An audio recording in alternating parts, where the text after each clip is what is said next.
পিছোচ্ছে না চাকরির পরীক্ষা। আজ অযোগ্যদের নাম সহ তালিকা প্রকাশ করতে চলেছে এসএসসি এবং সম্ভাব্য অযোগ্যদের নামের তালিকা সিএন এর হাতে। আমরা সকাল থেকে সেই ছবি আপনাদেরকে দেখিয়েছি এবং শাহানা অত্যন্ত গুরুত্ব রাখে এই অযোগ্যদের তালিকায় কিন্তু রয়েছে 1900 জন। এদের মধ্যে 1803 জন অযোগ্যদের তালিকা আদালতে পেশ করেছিল আগে সিবিআই। একদমই তাই। এবং নবম দশমে 993 জন, একাদশ দ্বাদশে 810 জন, তালিকায় থাকা অনেকের র্যাঙ্ক জাম্প করে চাকরি। কিছু ক্ষেত্রে ওএমআরে কারচুপির অভিযোগ রয়েছে, সাদা খাতা জমা দিয়ে চাকরি পাওয়ার অভিযোগ অনেকের ক্ষেত্রে।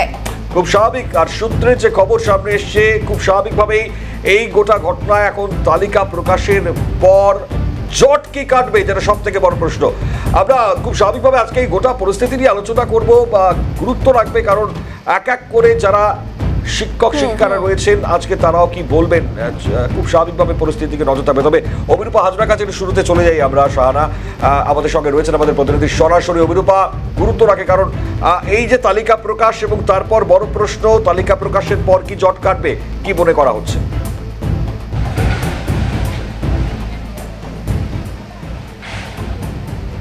দেখো, সুপ্রিম কোর্টে সরকারি আইনজীবী কল্যাণ বন্দ্যোপাধ্যায় তিনি সাফ জানিয়েছিলেন যে শনিবারের মধ্যে টেন্টেড অযোগ্যদের তালিকা তারা বের করবেন।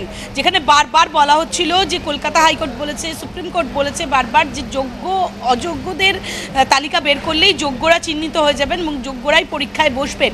আগামী যে পরীক্ষা রয়েছে সেই পরীক্ষায় যোগ্যরা বসবেন এমনটাই নির্দেশিকা দেওয়া রয়েছে। অযোগ্যরা পরীক্ষায় বসতে পারবেন না, কিন্তু তাদের এই অযোগ্যদের হয়ে বারবার সওয়াল করতে দেখা গিয়েছে এসএসসির আইনজীবীদের। এবং সেই কারণেই গত পরশু দিন অর্থাৎ বৃহস্পতিবার এবং শুক্রবার বারবার বলা হচ্ছিল সুপ্রিম কোর্টের পক্ষ থেকে কেন রাজ্য সরকার চাইছে অযোগ্যদের পরীক্ষায় বসানোর জন্য, আর তাছাড়াও কেন রাজ্য সরকার সওয়াল করছে যদি অযোগ্যরা পরীক্ষায় বসে তাহলে রাজ্য সমস্যায় পড়বে, এমনটাই মন্তব্য করেছিলেন বিচারপতি, সুপ্রিম কোর্টের বিচারপতি।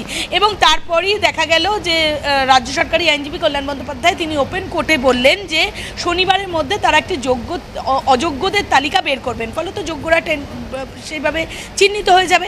কিন্তু সেক্ষেত্রে আমার বলা হচ্ছে যে সম্ভাব্য তালিকা আমাদের হাতে এসেছে সেই তালিকা যদি প্রকাশ পায় তাহলে যোগ্যদের অবস্থান ঠিক কী হবে, অর্থাৎ যোগ্যরা যে জায়গায় রয়েছেন সেখান থেকে কি তারা পরীক্ষায় দেবেন, এটা আদালত কি জানায় সেটা অবশ্যই দেখার বিষয়। কিন্তু এই অযোগ্যদের তালিকা বের করতে রাজ্যের এতটা সময় লাগলো কেন, এই প্রশ্নটা প্রথম থেকেই কলকাতা হাইকোর্ট করে এসেছে, আবার সুপ্রিম কোর্টও করেছে। এই মুহূর্তে কিউরেশনের পর্যায়ে যেহেতু রয়েছে সেখানেও সুপ্রিম কোর্ট প্রশ্ন করেছে কেন এত ডিলে হচ্ছে, অযোগ্যদের তালিকা বের করতে কেন এত ডিলে হচ্ছে। তো আজকে বের করার একটা সম্ভাবনা রয়েছে, সেই অযোগ্যদের একটা টেন্টেড অযোগ্যদের যে সম্ভাব্য তালিকা তা আমাদের হাতে এসে পৌঁছেছে। যদি এই তালিকা সঠিক হয় বা হয় তা সেক্ষেত্রে এই অযোগ্যদের তার মানে বাদ দিয়েই কোনো নির্দেশিকা দেবে আদালত। এর আগে আদালত নির্দেশিকা দিয়েছে অযোগ্যরা পরীক্ষায় বসতে পারবেন না, শুধুই মাত্র যোগ্যরাই পরীক্ষায় বসতে পারবেন।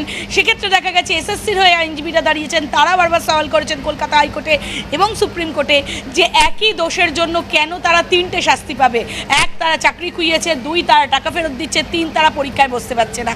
এই 3টে শাস্তি একটা কর্মের জন্য কেন পাবে সেটা নিয়ে সওয়াল করেছে এসএসসির আইনজীবীরা। এবং তারপরেই গত বৃহস্পতিবার এবং শুক্রবারের শুনানিতে সুপ্রিম কোর্ট বারবার বলার চেষ্টা করেছে যে রাজ্য কেন চাইছে অযোগ্যদের পরীক্ষায় বসানোর জন্য, আর অযোগ্যরা পরীক্ষায় বসবে না এটা আগেই সুপ্রিম কোর্ট জানিয়ে দিয়েছিল। তাছাড়াও রাজ্য অযোগ্যরা যদি পরীক্ষায় বসে তাহলে রাজ্য কিন্তু সাফার করবে, অর্থাৎ একজন অযোগ্য যদি পরীক্ষায় বসে তাহলে সুপ্রিম কোর্ট সেটা পরবর্তীকালে। একেবারে তোমারই কথা সূত্র ধরে অভিরূপা সুপ্রিম কোর্টের এই গোটা পরিস্থিতিতে দাঁড়িয়ে যে পর্যবেক্ষণ ছিল সেটাও জানবো। আমি ধন্যবাদ জানাই আপাতত তোমাকে শাহানা। খুব স্বাভাবিকভাবে ইন্দ্রাণীর কাছেও যেতে হবে সরাসরি আমাদেরকে, ইন্দ্রাণীও রয়েছে এই মুহূর্তে নয়াদিল্লি থেকে। সুপ্রিম কোর্ট যেটা নির্দিষ্টভাবে বলবার চেষ্টা করেছে বা পর্যবেক্ষণে রেখেছে একবার যদি জানিয়ে দাও ইন্দ্রাণী।